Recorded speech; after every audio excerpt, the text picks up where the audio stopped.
Heart Boy by Malorie Blackman.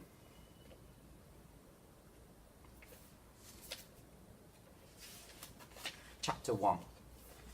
Dying. I am drowning in this roaring silence. I'm drowning. I'm going to die. I look up through the grey-white shimmer of the swimming pool water. High above, I can see where the quality of the light changes. The surface. But it's meters above me. It might as well be kilometres. The chlorine stings my eyes. My lungs are on fire. Just one breath. Just one. I have to take a breath, even though I know that I'll be breathing in water. But my lungs are burning and my blood is roaring and my whole body is screaming out for air. If I don't take a breath, I'll burst. If I do take a breath, I'll drown. Some choice. No choice. I close my eyes, praying hard, and kick. I open my eyes. The surface of the water seems even further away. I'm going to drown. A fact. A fact is clear, as real as the silence around me. Part of me, a tiny part of me, laughs. I'm going to drown. After everything I've been through in the last few months, this is how I'm going to bow out. One thought rises up in my mind. One thought. Alex. I stop kicking. I have no energy left. I stop fighting. I'm so tired. I can feel my body begin to sink. Now for the hard part. Now for the easy part. Now for the hard part. Give in. Let go. Just one breath. Just one. Just. Chapter 2. Ticking. The noise was deafening. Shouting, screaming, laughing, shrieking. It was so thunderous. I thought my head was about to explode. I took a deep breath, breathed out, inhaled again, then dipped down until my head was completely underwater. Silence. Peace. It was like a radio being switched off. I sat down at the bottom of the swimming pool and opened my eyes. The chlorine in the water stung, but better that than not seeing what was coming and being kicked in the face. I would have liked to stay down there forever, but within seconds my lungs were aching and there came a sharp, stabbing pain in my chest. My blood roared like some kind of angry monster in my ears. I closed my eyes and stood up slowly. If I had to emerge, it would be at my own pace and in my own time, no matter how much my body screamed at me to take a breath as fast as I could. I was the one in control, not my lungs, not my blood, not my heart. Cam, are you alright? I opened my eyes. Marlin stood in front of me, his green eyes dark and huge with concern. I inhaled sharply, waiting for the roaring in my ears to subside. The pain in my chest took a little longer. Course, I'm fine, I replied a little breathlessly. What were you doing? Just sitting down. Marlin frowned. Is that smart? I was just sitting down, don't fuss. Sometimes you're worse than Mum and Dad, I said. If your parents find out that you're here every Tuesday instead of at my house, I'm the one who'll get it in the neck, and every other body part, Marlin pointed out. I smiled. If you don't tell them, I won't. How can you be so calm about it? Every time we come here, I'm terrified some grown-up who knows your family is going to spot you and tell your parents. Marlin looked around the pool anxiously, as if expecting his words to come true at that precise moment. Marlin, you worry too much. My smile broadened as the pain in my chest lessened. How long were you underwater? A few seconds. Why? I really don't think you should... I'd had enough. Marlin, bog off, I snapped. You're getting on my last nerve now. I know what you were doing and you can stop it, I said firmly. You're beginning to really cheese me off. Marlin clamped his lips together tight and looked away. He was hurt and we both knew it. I fought down the urge to apologise. Why should I say I was sorry? Marlin knew how much I hated to be clucked over, but as always I caved in. Look, Marlin, I got no further. Hey Marlin, you want for Daredevil dive? Rashid called out. Yeah, come in, Marlin replied. He turned to me. See you in a minute. And with that he swam off towards the middle of the pool. I waded over to the stairs, the water sloshing around my thighs. I rubbed my eyes, which were still stinging, before climbing out. I turned to where Rashid, Nathan and Andrew were still splashing about. Marlin had just reached them. I didn't want to watch, but I couldn't help it. I couldn't bring myself to look away. Instead, I sat down at the edge of the pool, my legs dangling in the water, as I watched my friends. I sidled a little bit closer until I could hear them as well. kicking out leisurely with my legs. I looked straight ahead, although I was listening at every word Marlin and the others said. "Everyone ready?" asked Rashid. "Okay, let's do it. First one to dive and touch the bottom, then come back and touch the side of the pool wins. Ready? Steady. Go!" In an instant, all 4 boys disappeared under the water. I held my breath as I watched until my lungs started to ache and my heart started to pound and I couldn't stand it any longer. And still, none of my friends had emerged from the water. I gasped, my whole body screaming in angry pained protest as I concentrated on filling my lungs. Slow down.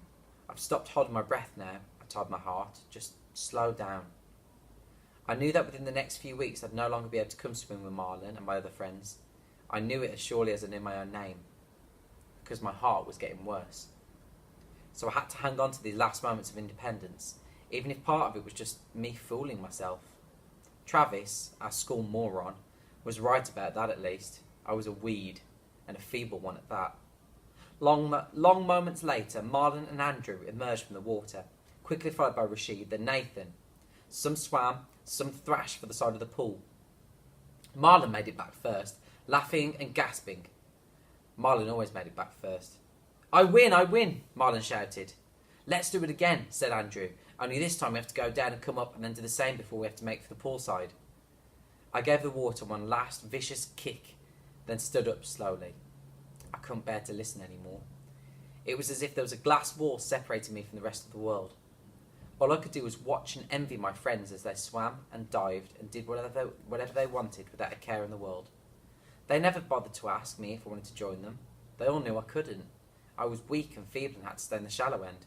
I shouldn't be in the pool in the first place, and we all knew it. I turned and watched Marlin and the others play Daredevil dive again. They were in the middle of the pool, not the deep end. The bottom of the pool sloped down gently from the shallow end for 3/4 of the pool, then came to a sudden drop like the end of an underwater cliff, and after that the water was really deep. That's how they played Daredevil dive. They had to dive and touch the bottom of the pool at the deep before emerging from the water. The deep end of the pool was several metres down there, so there was no way I could join in. I wondered bitterly what it must be like to kick your legs and dive down without fear that your heart would give out before you got to the bottom. What was it like to dive with a body that could do as your mind commanded? I would never know again. I walked back to the changing rooms, my mind swimming as my body could not. By the entrance to the pool there was a full-length mirror.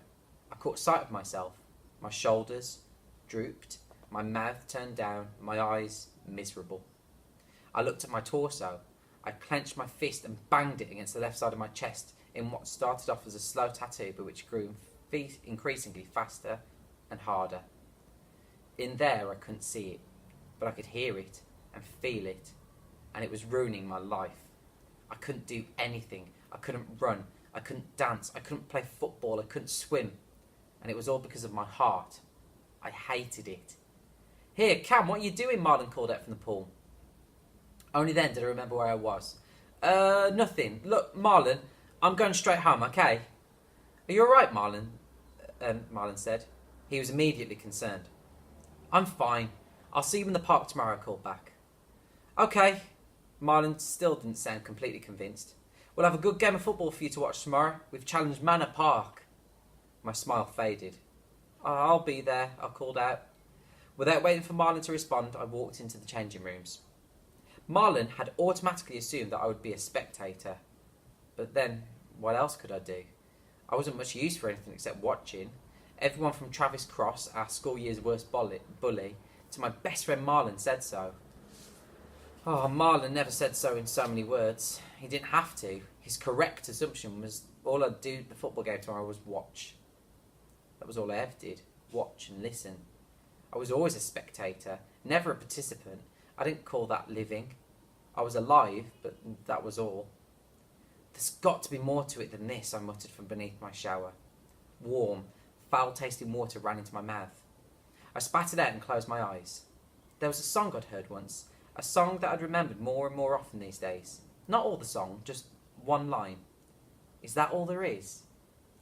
I clenched my fists until my ragged nails bit deeply into my palms. I was alive. I was alive. I wasn't going to let my heart beat me.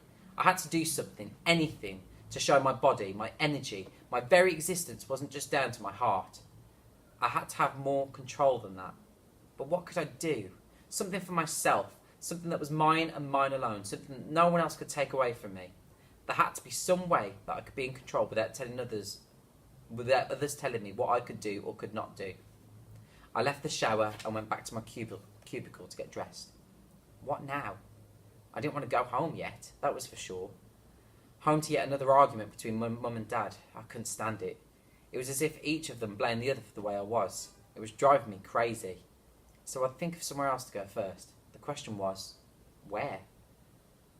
I walked up my quiet road, dragging my heels. So much for my big talk. As usual, I'd done nothing. Instead, I'd hopped on a bus and headed straight home. I didn't even bother to daydream the way I usually did on my way home. No wild adventures, no safaris, no starship expeditions occupied my mind and my time. Today, I thought about the viral infection. The viral infection I'd caught almost 2 years ago now. A viral infection that had affected my heart, and now, oh so slowly but surely, my heart was weakening. I'd had drugs and pills and potions up to the yazoo. I had to hand it to the doctors at the hospital. They'd tried, but their best wasn't good enough. So here I was, just me and my heart, where every beat was like the tick-tick-ticking of a clock, counting down my life. Tick, tick, tick, tick, tick.